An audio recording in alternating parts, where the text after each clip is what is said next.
Hello and welcome back to the channel. अगर आप कभी फेल हुए हो या उस बारे में सोचा है तो आपको अच्छे से पता होगा कि फेल होने से भी ज़्यादा अगर कोई चीज़ बुरी है तो वो है रिग्रेट यानी कि पछतावा। और अगर आप एक यूपीएससी एस्पिरेंट है तो आपको ये वीडियो पूरा देखना चाहिए, क्योंकि आज हम कुछ ऐसी गिनी चुनी चीज़ों के बारे में बात करेंगे जो अगर आपके साथ हो रही है या अगर आप कर रहे हो then you will definitely definitely regret preparing for UPSC. Now let me clarify, ये वीडियो किसी को डिस्करेज करने के लिए नहीं बना रहा हूँ, बट मुझे सिर्फ इतना बोलना है कि इतने सॉफ्टी भी मत बनो, इतने सेंसिटिव मत बनो कि अगर आपको कोई रियलिटी चेक दे रहा है, कोई आपको सच्चाई बता रहा है तो आप उससे डिस्करेज हो जाओ। और कहीं ना कहीं यूपीएससी की सच्चाई कुछ ऐसी है कि 10 लाख लोग हर साल अपीयर होते हैं, जिसमें से पोस्ट होती है सिर्फ 1000। मतलब अगर आप देखा जाए तो सक्सेस रेट जो है वो 0.02% के आसपास है। अगर इसको आप किसी भी और फील्ड से कंपेयर कर लो, यूं ही मान लो कि अगर आपको यूट्यूबर भी बनना है तो आपको एक सक्सेसफुल यूट्यूबर जिसका चैनल मोनेटाइज्ड है, जो सिर्फ यूट्यूब से पैसे कमा के अपना घर चलाता है, उसके चांसेस बहुत ज़्यादा हैं।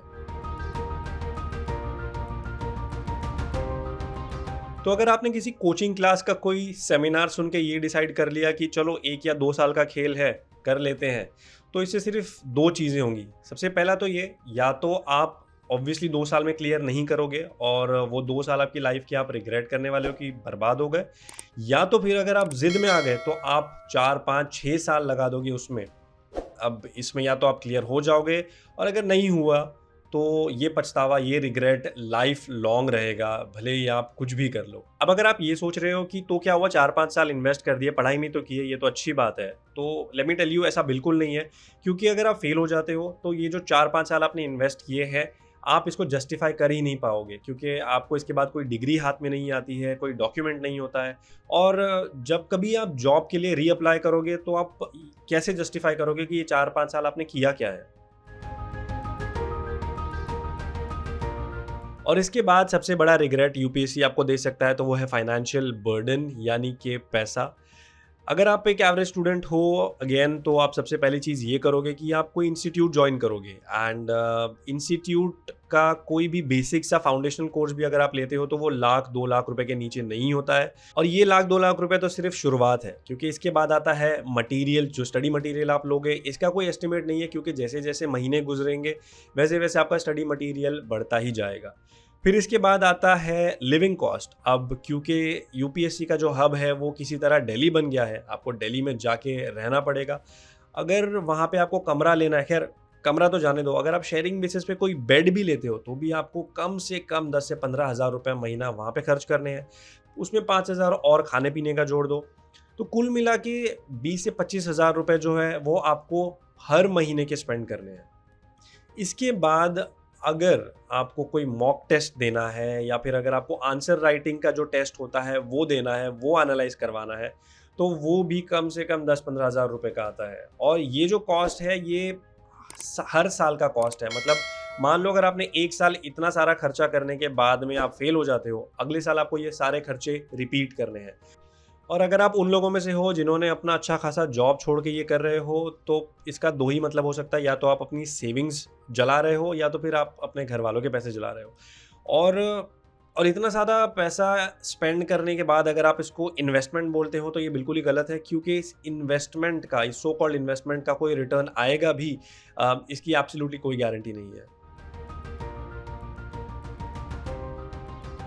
इसके बाद अगली चीज़ जो आपको बहुत ज़्यादा रिग्रेट करवा सकती है वो है फैमिली एंड इमोशंस। और वो इसलिए क्योंकि यूपीएससी ना क्लियर करने के देखो लाखों रीजन हो सकते हैं, but for what ever reason अगर आपसे वो नहीं हो पाया ना, तो वो डिसअपॉइंटमेंट इनटू 10 टाइम्स हो जाता है जब आप अपने से ज़्यादा अपने फैमिली मेम्बर्स को डिसअपॉइंट करते हो। क्योंकि यूपीएससी या सिविल सर्विस एक ऐसा करियर चॉइस, एक करियर, ऐसा करियर ऑप्शन है जो सिर्फ आपको ही नहीं, आपके पूरे खानदान को सपने दिखाने लग जाता है। अरे खानदान क्या, इवन योर फ्रेंड्स, पता नहीं सबके सब आपसे रिलेटेड कोई ना कोई बिजनेस प्लान बनाने में लग जाते हैं। इसके बाद आता है इमोशंस और रादर रिलेशनशिप्स। मतलब हमने ये फर्स्ट हैंड विटनेस किया है, ऐसे कई लोगों को देखा है व्हेन आई वाज प्रिपेयरिंग, जहाँ पर आपको किसी के साथ पूरी लाइफ स्पेंड करनी है, आप उस चीज़ के लिए तैयारी कर रहे हो, बट हो सकता है कि उस दूसरे इंसान के पास में उतना टाइम नहीं है कि वो आपको इतने साल दे सके। और वो जो रिग्रेट होता है ना, वो किसी भी एग्ज़ाम से, किसी भी करियर से बहुत ज़्यादा होता है, और getting out of it sometimes gets out of hand. और फाइनली, लास्टली, एक ऐसे रिग्रेट के बारे में बात करेंगे जो आपके फेल होने से पहले ही आ जाता है। ये तभी आपको हिट कर जाता है जब आप थोड़े से डिलेड चल रहे हो, जब आपने कुछ साल ऑलरेडी अपने प्रिपरेशन में इन्वेस्ट कर दिया है। This is called opportunity cost. इसका सिंपल सिंपल मतलब ये है कि आप वहीं पे हर साल रिवीजन में लगे हो और अपनी स्ट्रैटेजीज बदल रहे हो, और किसी साल आपकी कोई गारंटी नहीं है आप कितना आगे बढ़ने वाले हो। बट वहीं पे आप देख रहे हो कि आपके जो फ्रेंड्स हैं वो कॉरपोरेट लैडर में ऊपर ही ऊपर चढ़े जा रहे हैं, उनका प्रमोशन हुए जा रहा है। कुछ आपके दोस्त हैं जो बिजनेस में काफ़ी आगे जा रहे हैं, कुछ ऐसे दोस्त हैं जो एक बिजनेस ख़राब हो गया तो दूसरा शुरू कर चुके हैं। बट ऑल इन ऑल वो रियल लाइफ इंडस्ट्री में एक्सपीरियंस गेन कर रहे हैं। कल को अगर वो बहुत साल बहुत सारी चीज़ों में फेल होने के बाद भी उनके पास कोई ना कोई डॉक्यूमेंट होगा प्रूव करने के लिए, बताने के लिए कि उनके पास एक्सपीरियंस है। आपके पास क्या होगा?